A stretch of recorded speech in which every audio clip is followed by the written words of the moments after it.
Let me ask you a few questions. Should you care what other people think?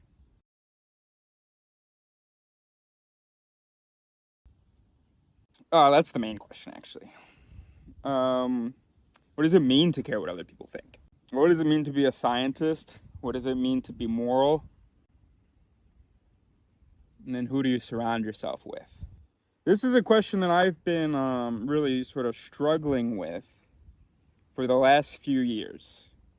Um, I'm someone who I have a lot of interactions with people where I get these really weird reactions to what I say. And when I was younger, I was like, "Oh my gosh, what have I said? I must have said something terrible. Oh no, am I a sociopath or something?" And I just don't realize it, but like everybody else does. Well, I mean, except, not everybody else, but just like, I mean, literally not everybody else. I mean, just like a few people, but that really stands out when somebody refers to you as having these bad intentions and so on, and you don't think that you did. And when I would have this issue, or maybe I would talk to friends about it, and they would be like, "No, come on, don't worry about them, don't listen to them, you're a good person, why do you care so much about what other people think?" and all this stuff. And I could never really accept that. One, because I could never really accept this idea of not caring what other people think. One, because I don't even know that's possible for my brain. And two, because felt justified a bit in caring what other people think, even though it's not something that's very encouraged in at least the media that I grew up with.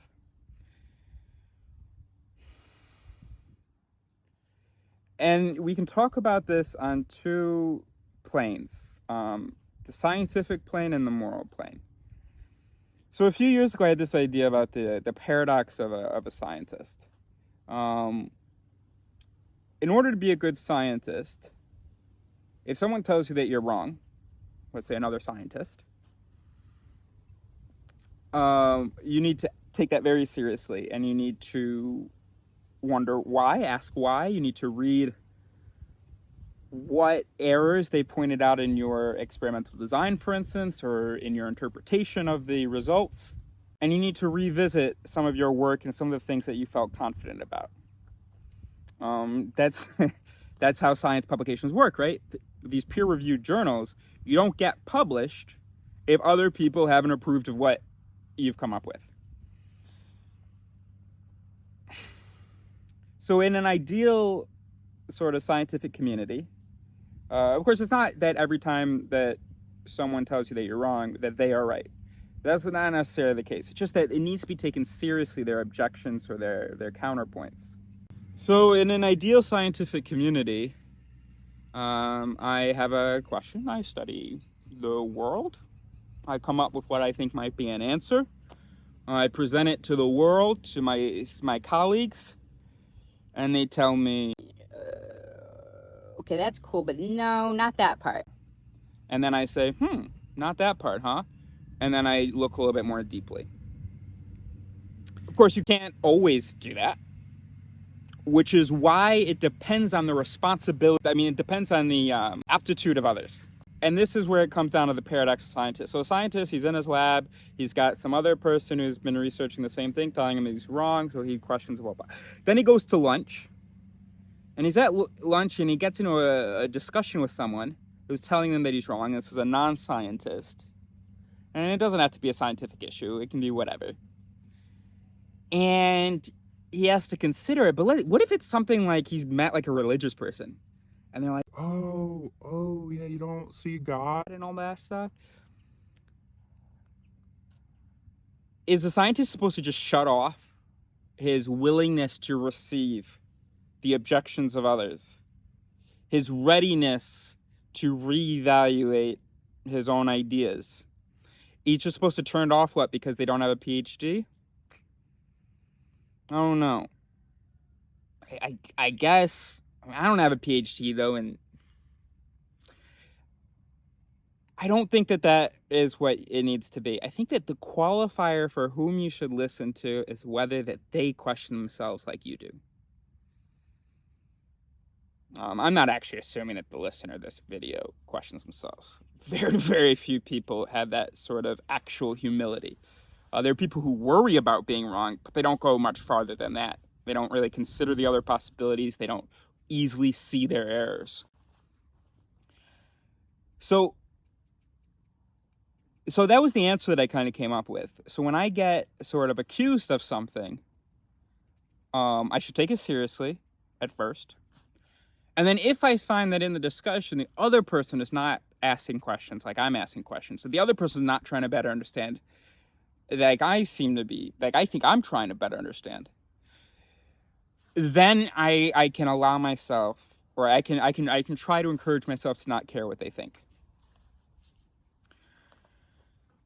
And well, I've kind of gone back and forth between the moral and the scientific plane. So then, for instance, if someone says, "Oh, your interpretation of this thing in the world, your political, economic, whatever idea I have about reality, is wrong," they tell me.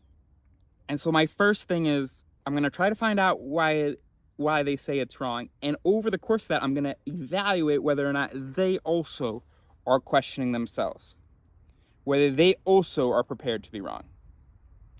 And then the same thing for a moral issue. If someone tells me that I've been a terrible, terrible person, oh shit, okay, how have I been a terrible person? And then they're like, I go, okay, this is not going to be useful. But if they say, Well, because I noticed that you did this, and it seemed to me, now maybe I misinterpreted, but it seemed to me, blah, blah, blah. All right, let's talk. Help me catch my mistakes. Because I think that the only way to be scientific and moral is to be humble, is to question yourself. But my own frustrations with that humility, which I've often perceived as a weakness, because I'm over here crying that someone said, I mean, well, sometimes literally crying, that someone criticized me, and I'm like struggling to understand where this is coming from and why it doesn't match my experience. And I'm thinking, oh, you're crazy. I must be insane, because they're telling me I did that in order to put them down. I thought I was just trying to show them a good way to do that to help. But no, apparently I was trying to show them that, like, I know better than what.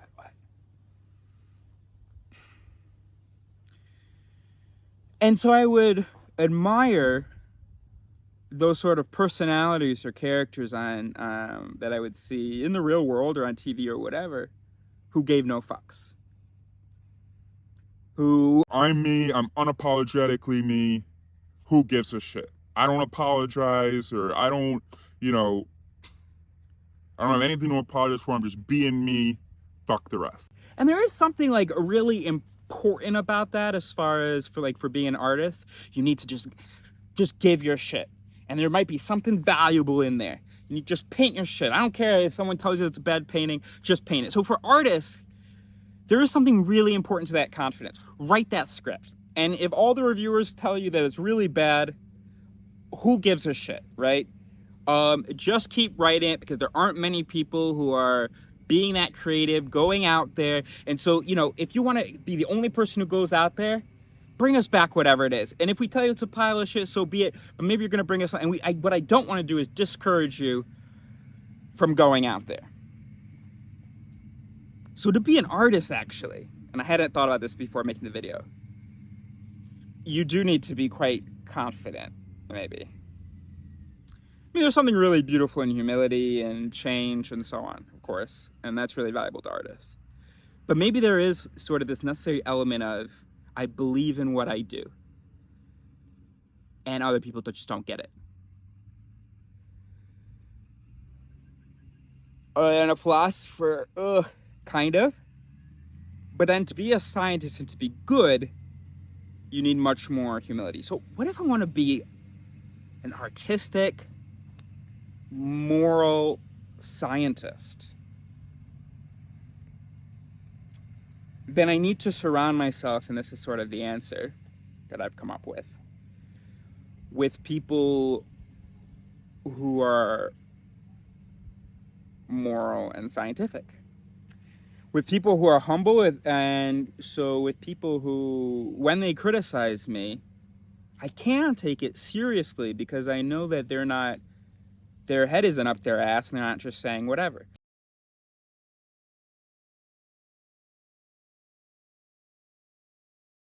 I cannot in any way sort of know whether a critique, it's very difficult to know whether I'm imagining the flaws in someone's critique or whether someone's critique is actually wrong. Because the brain, it's very easy for the brain to convince itself, for the brain to interpret our critique as being unfounded, even when it is. So objectively, it's very difficult to like say, these are the people I'm going to listen to, as far as based on what they say. I mean, based on what their critique is. So the only way, as I've said, to sort of distinguish between worthwhile company, if your goal is to be a moral scientist, and not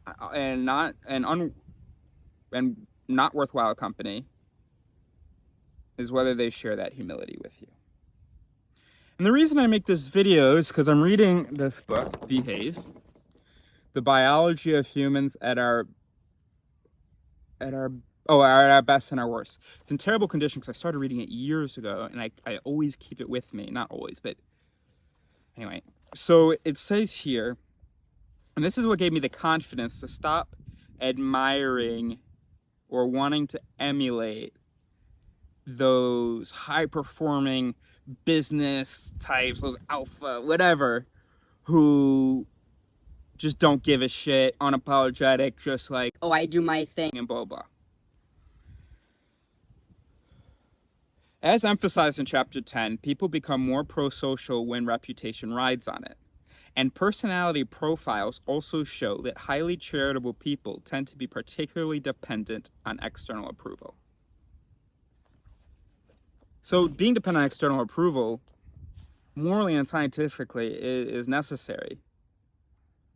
And also, it's correlated to being more charitable, which is a facet of being moral. Of that, it's the pro-social side of morality. So that's cool. So if I want to continue to try to be moral and scientific, to remain open-minded, to let in the haters, I need to only listen to the humble haters. They're not haters, but the... Hey, I think you might have gotten something wrong there. And the best way to identify them is, do they say... Okay. Do they respond to you in the conversation? Like if you give them some explanation, is that new information for them?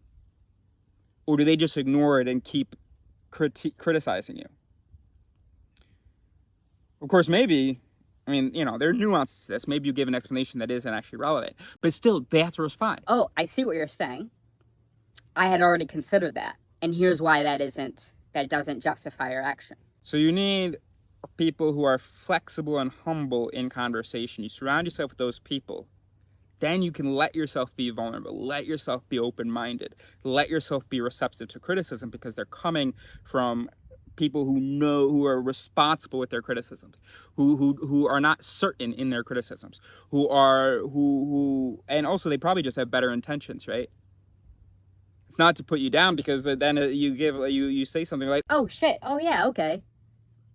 Maybe I was wrong in my criticism. They're not trying to put you down, they're really trying to help. I hope that was useful.